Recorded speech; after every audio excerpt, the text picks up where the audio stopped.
night and day. And that, I mean, and after that, we put DJ back in, and I think he ended up going like 27 to 39. I mean, we actually did some good stuff after that point, but up to that, it was pretty bad. But it was a tough situation for him right there, and he's just more prepared. He's just more prepared.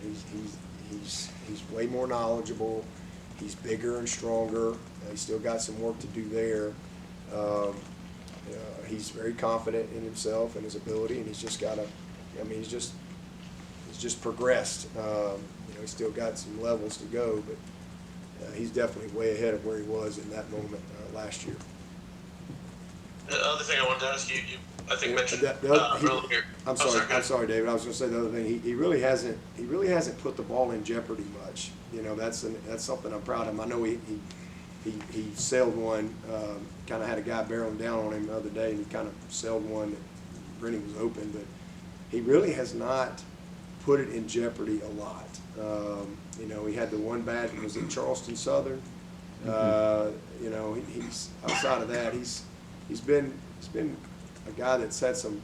He's not thrown a ton of interceptions until Chapel, brought it up.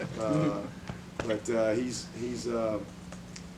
been pretty decisive and pretty in command, and again, not putting the ball in jeopardy in the passing game. So I think he's grown a lot in that area, because that was a boot to the left and tried to throw back, and it was a tough play for us. You mentioned in your discussion earlier too about you have an idea, or what you think has gone wrong this season. I'm wondering if you would mind elaborating on that. I don't know if you need to give away state secrets or anything like that, but if you kind of identify like where things maybe have not gone the way you'd like this year, if there's 2 or 3 things that jump out to you. Well, let's just, number 1, we are last in the nation in fumbles. Number 2, we're last in the nation in fumbles. And number 3, we're last in the nation in fumbles. It's all about the ball.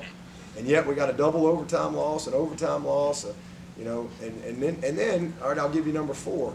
Because of where we've had the missed plays, we're last or near last in red zone scoring.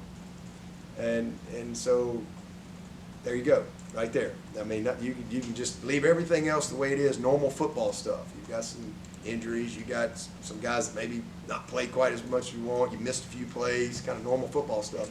But let's just start right there. You're not going to win football games when you turn the ball over at least twice a game. You're not. And we've been in position to, somehow, some way, we've still had a chance to win. And that's a credit to the character and the heart and the will to win of our guys. I'm proud of that. But